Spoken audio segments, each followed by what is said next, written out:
But అది that something we should speak about. Yeah. వీరుడు వీడ్కోలు 19 ఏళ్ల ఫుట్బాల్ కెరీర్ కు ఛత్రి గుడ్ బై. ఆఖరి మ్యాచ్ ఆడేసిన దిగ్గజం. నిన్న night even I felt emotional. Yeah. భారతదేశంలో ఈ ప్రపంచంలో ముగ్గురు అత్యంత ఉత్తమమైనటువంటి ఫుట్బాల్ ప్లేయర్స్.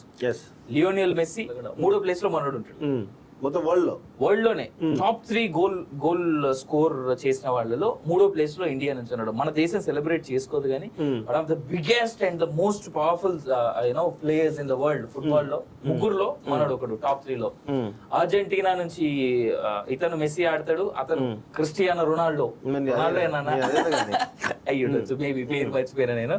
రొనాల్డో, మెస్సీ, ఇతను ముగ్గురే భారతదేశం నిజంగా గర్వించాల్సినటువంటి. ఇలాంటి మనం గుర్తించే వాస్తవం చెప్పాలంటే ఎక్కడ కూడా న్యూస్ కనబడదు. అన్ని పరిమాణాల న్యూస్ ఉంటాయి కానీ ఇలాంటి గుర్తించేటువంటి పరిస్థితి మన దగ్గర లేదు. అదే సచిన్ రిటైర్మెంట్ రోజు సగం పేపర్లు రాశారు ఫుట్బాల్ ఆయన గురించి రాసిన వాళ్ళు. బట్ అది that something we should speak about. వీరుడు వీడ్కోలు 19 ఏళ్ల ఫుట్బాల్ కెరీర్ కు ఛత్రి గుడ్ బై. ఆఖరి మ్యాచ్ ఆడేసిన దిగ్గజం. నిన్న night even I felt emotional. భారతదేశంలో ఈ ప్రపంచంలో ముగ్గురు అత్యంత ఉత్తమమైనటువంటి ఫుట్బాల్ ప్లేయర్స్. లియోనియల్ మెస్సీ 3వ ప్లేస్ లో మనోడు ఉంటాడు మొత్తం వరల్డ్ లోనే.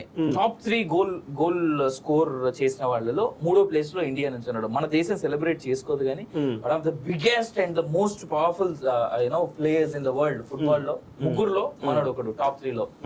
అర్జెంటీనా నుంచి ఇతను మెస్సీ ఆడతాడు, అతను క్రిస్టియానో రొనాల్డో. అయ్యుండొచ్చు మేబీ పేరు మర్చిపోయినా నేను. రొనాల్డో, మెస్సీ, ఇతను ముగ్గురే భారతదేశం నిజంగా గర్వించాల్సినటువంటి. ఇలాంటి మనం గుర్తించే వాస్తవం చెప్పాలంటే ఎక్కడ కూడా న్యూస్ కనబడదు.